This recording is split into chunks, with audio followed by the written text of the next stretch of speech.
Andy, how you doing, man? Hey Josh, I'm very good, thanks, mate. How are you? I'm doing well. Andy, I love the relationship you and I had meeting almost 1 year ago right now.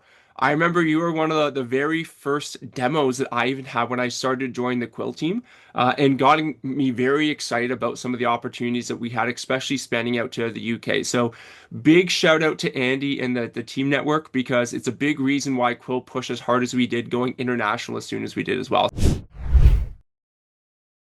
Want to give a big kudos on that side. But Andy, as we're diving in, do you want to give everyone a quick recap of who the heck Andy is and what the heck Team Network is as well? Well, I'm not officially paid by Quil, but obviously wearing your Quil t-shirt. Although I don't take notes, and I'm wearing your t-shirt. I'm the managing director of Team. We're a recruitment networking organisation. Been established about 31 years. There's 500 recruitment agencies in Team and 75 industry suppliers, which I'm delighted Quil have joined recently as well. And we're basically we're a network and a platform for recruitment business founders to build their networks, save money, generate more revenue for their business, and we're a safe space for them to share experiences and tap into each other's knowledge. Well, I'm always really curious. What got you to go from doing the day-to-day grunt work to getting more of the networking business there? I started a recruitment business back in 2014. So I've been working in recruitment 23 years, although I obviously don't look it. I keep my hair nice and short to keep the grey out, but worked in recruitment for a very long time. Worked for a really successful engineering recruitment agency where I built a team of defense recruiters, did it for 7 years. We were really, really successful, but I always wanted to be my own boss. I think like most of us in recruitment, we got to try it once in our careers, right? Because you'll never know. It's one of those itches that you have to scratch. I bumped into Team by pure fluke the week that I started my recruitment business. It had such a profound impact on the way that my business grew, how I built my network, how I dealt with other recruiters, that when Team was acquired, so we've split into 12 regions around the UK. I was asked by Team to run one of our regions and basically chair networking meetings for other recruitment founders every quarter. One of the members that used to come to my meetings ended up buying Team. So he acquired Team, he got in touch with me and he said, I want you to come on board and I want you to help me grow Team, get us out there, get everyone talking about some of the amazing benefits that recruitment founders can get when they join the network. So I jumped at the opportunity. I've said this loads of times. I've got one of the absolute best jobs in recruitment. I love that. I'm really, really love the environment. I love the team that I get to work with here at HQ.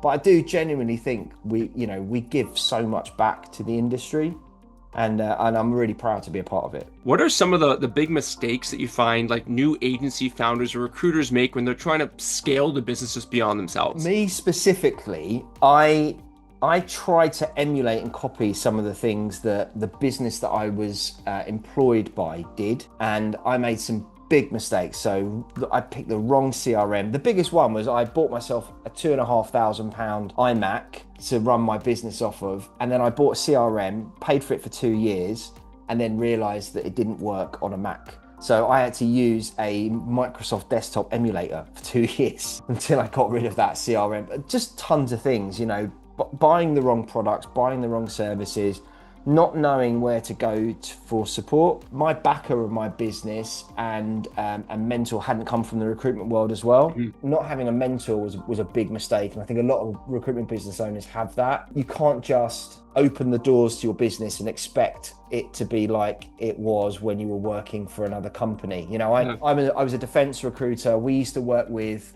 the majority of the big prime companies across the UK. And I assumed that when my non-compete agreement ended 6 months after I left my old company, they would all literally just say, welcome back. You're straight on the PSL. Here's all of our work. It didn't work like that at all, and I think a lot of recruitment businesses, especially in those first 6 months, having a network of people around you that you can tap into and just ask those nagging questions that you Mhm. can't answer yourself. I think that's one thing that a lot of them miss out on. They don't do that. Yeah. But yeah, that's just some of the myriad of mistakes. But I think they're trying to do it all as well yourself. Mhm. Being responsible for finance, admin.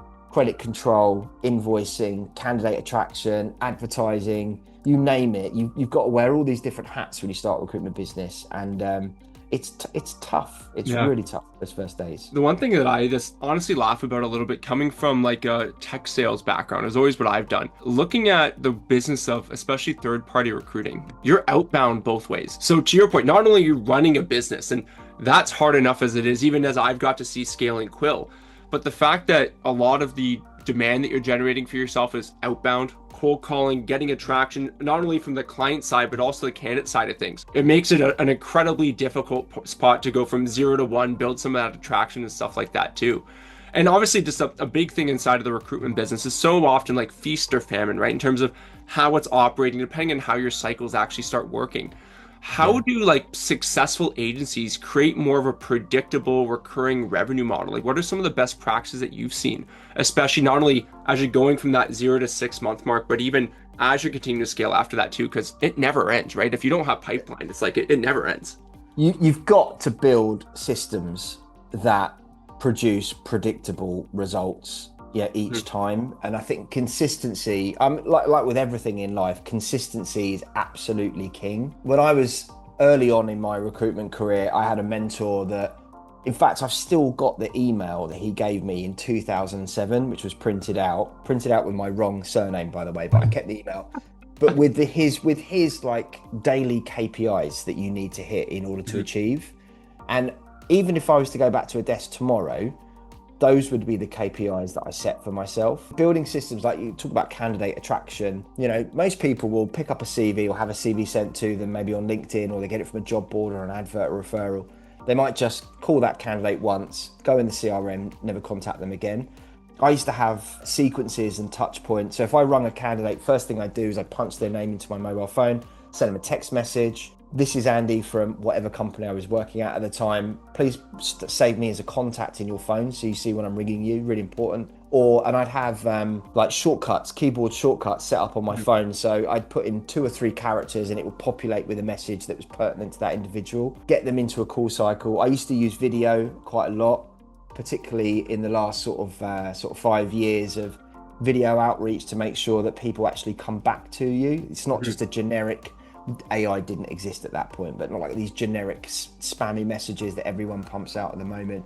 But just building those systems that work for you and your business, Mhm. and constantly test things and constantly refine, your processes to make them those little. Every time you do it, try and make it that 1% better each time. Mhm. Yeah, I love that. Well, and even just talking about like the outbound or outreach side of things too. I remember when I was with HubSpot, the big thing that we always talk to the sales team about is that it usually takes 15 to 20 touch points to like just get a response. And I'm like, and that's even with a big brand recognized name like a HubSpot. And I Yeah. even know one of the things that I found, even going from like my first job was at Vidyard, decently big name, especially with COVID, got a lot bigger. HubSpot's one of the fastest growing companies to ever live. And then I came to Quil. And I remember when we first started building out the systems here and we started cold calling. It was the first time where there was never any name recognition in the first 3 months that I was at Quil to start getting some of that momentum going too. And obviously, to your point, having all those different touch points, the text message, the video, the thing, warming that individual up to actually start getting that recognition going is such a big piece that at least initiate that conversation there. Obviously, Yeah. the one big thing is just getting a response, but what were some of the best practices that you've even seen to nurture candidates, nurture clients? Because we know timing is everything. And if we don't stay on top of it, I know Ryan Surant, who's a big real estate agent in New York, he talks about just like the endless follow-up cycle where it's like 10 years following up with some of the clients that he's trying to work with before he gets a sale. What are some of those best practices you even see across the recruiting business? Because I can see that going both sides for a client and the candidate side of things too. You have to get in the mindset of giving things away for free. Like, you have to give things of value to your prospects, both your clients and your candidates, consistently. Hmm. I'm seeing some really, really great recruitment businesses, running weekly webinars with thought leaders, HR managers, hiring managers, top candidates. They convince them to come onto a call, record it, talk about how they're finding the market, how they like to be treated as an individual, things that they're seeing, trends, going to events, that are specific to the industry. I'm really lucky. I've got a talking slot at the Rec Expo in Let's Birmingham, go. and I put in a topic so that no one knows about this yet. I've actually got a brand new pair of Jordans. So I always buy myself a new pair of trainers. I'm a trainer guy. So I always buy myself a new pair of trainers every time I talk at the Rec Expo. And I got my Jordans just delivered, my new ones. So I'm going to do a post about this. But I'm going to talk about how the best recruiters like go to events, how they find events in their industry, Hmm. what they do before the event to connect up with all the talk, all the speakers and all of the businesses that are going, what they do when they go and what they do when they come back, like that follow up. Yeah. The follow up is the one part I think a lot of recruiters miss out on. They miss golden opportunities because they don't follow up quick enough. So I think like going to events like that, creating content based on using things like Quil, to capture sentiment in rooms, record conversations, using all of that data that you get to build like really cool content that's relevant to your industry, your market, and sharing that. If I was to go to a big defense event now, I'd be recording all the conversations that were happening there. I'd walk around, I'd talk into my Quil, recording conversations like this is this stand, they're talking about these products, there's all of this happening in this part of the exhibition, taking that, sharing that, what a great piece of content to share with candidates. Just spent 2 days at this big event relevant to our industry. These are all the things that I found out about at the Hmm. industry that you might have missed if you hadn't gone. Not many recruiters are doing stuff like that. And I think Yeah. they're the things that would really, really stand out. When I worked in house for a year at one of my defense contractor old clients, I got approached 300 times by recruitment agencies in 1 year wanting to work with us. One of them used to give me content that I could use. So they used to basically track every vacancy that went on and off of the career sites of all of our competitors. Yeah. And then once a quarter, they would I can't remember if it was once a month or quarter, I can't remember, but they'd send me a report, PDF report. This is what's happening with all of your competitors. These are all the jobs that have gone on. These are the jobs that they've gone off. And then on the second page of it, they would summarize all of the conversations they'd had with candidates. So for the different skill sets, systems engineering, project managers, software engineers, whatever, this is the salary expectations that they want. This is the typical notice period. Would they relocate? Do they come with a certain level of clearance? And they'd summarize that into a document that I used to use with my hiring managers. So I'd say, look, I've got this candidate here. They're looking for this salary expectation. Look at it against the benchmark. Offer that candidate now. Don't sit on it for a week because you're going to lose this individual. Hmm. So giving something away for free is like it's the key thing to build those really valuable contacts, in my opinion. Yeah. I think that's where some of the really really cool recruiters are kind of stepping, out of the old school game and doing things really differently. I love that. And I even know that's such a big thing that Alex Ramosi, if you've ever heard of him, Mm. talks about so much. I know he's coming out with his 100 million revenue models or something like that book in the next little bit too. But a big thing that he talked about in his first two books is that exact same idea of giving stuff away for free and then just having that lead magnet that brings them back in because they're going to get so much value, they're going to want to come back for you. And so I think there's such great parallels to just how business operates, so what we can do in our recruiting business using a lot of those same principles as well. And Andy, I know you were touching on some of the different AI things and some of even the tools that you're using as well. I know AI is obviously something that everyone and their dog is talking about right now. How are you actually seeing AI change things like workflows and recruiting today, not just in theory, but actually in practice as you've been working through a lot of the different 500 members across the team network there? I mean, AI is it's such a massive thing, isn't it? So how am I seeing recruiters use it? I'm seeing it being used really well within CRM systems to Mhm. filter out inappropriate applications, to match up. So not using kind of traditional Boolean search strings and methodology for matching, filtering candidates down into skill as well as experience. I Mhm. think it's really important. It's been used quite a lot now. So I think the thing about AI and recruitment is that everything is moving so fast.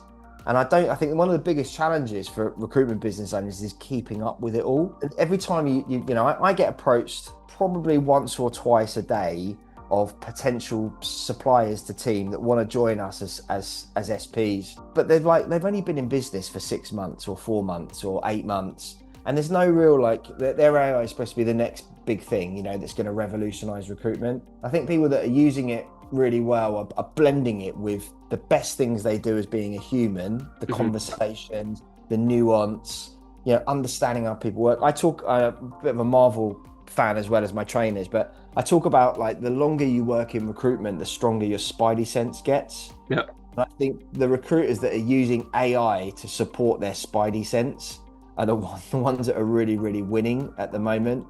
But you asked me how recruiters are using it, how we're using it as well. Note takers. This isn't just a massive plug for Quil, but I can't see any reason why recruiters wouldn't be using AI note takers daily now. I think they've got so advanced that just the time saving aspect of them, I can't wait till there's a time where every conversation that I have in a business context is captured in some way that I can go back and tap into and utilize that data and, in a nuanced conversation with people, obviously, not just completely out of a random place, but capturing that information, saving time. They're definitely the best ways that recruiters are using. Yeah, and I even know I was watching this podcast from Saster, and one of the things that Jason Lemkin was talking about was he created AI Jason, which is basically a repository of every conversation he's ever had. So it's an all-knowing Jason because as humans we forget things, but if everything's tracked in documents, it makes it very easy to search and query a lot of that information. I know, again, just biasly looking at the value proposition that we even have of not taking notes is we push all that data back into, I know for Team HubSpot, maybe that's even Cherry, Bullhorn, things like that too. So giving all of that enriched data so that you can actually better leverage the AI systems that are going inside of the platforms as well. Because I even know the one thing that Jason talked about was that he sees this world from more of a sales side of things, but I could even see it inside of recruiting where if you have all that knowledge and information, when you're thinking about a new role in defense contracting comes up, you can then query your database to start benchmarking what do compensation expectations look like, what do best practices look like in terms of 3, 6, 9 month of KPIs and objectives these new hires should be doing as well. And even just making it easier to do things like candidate matching and automating a lot of those processes. And so I think Mm. there's some very cool back end things that are happening, some really interesting front end things to help with sourcing automation, finding better candidates, automating a lot of prospecting work as well. But I think to your point, there's some really cool things that are happening now that you can actually own all that data and the conversations you're having across your teams as well. Yeah. I think, like going to a world where you speak to a hiring manager, you're obviously using a note taker on the conversation. We're humans, right? We miss stuff. Hmm. When we're writing things down and we forget things Hmm. quite quickly in most cases. But speaking to a hiring manager, taking a proper human conversation, you're not focusing on your notepad, you're not focusing on anything else. You're just having a one-to-one conversation, capturing all that data, then using that transcript to actually prompt your CRM, Hmm. saying this hiring manager's got these pain points.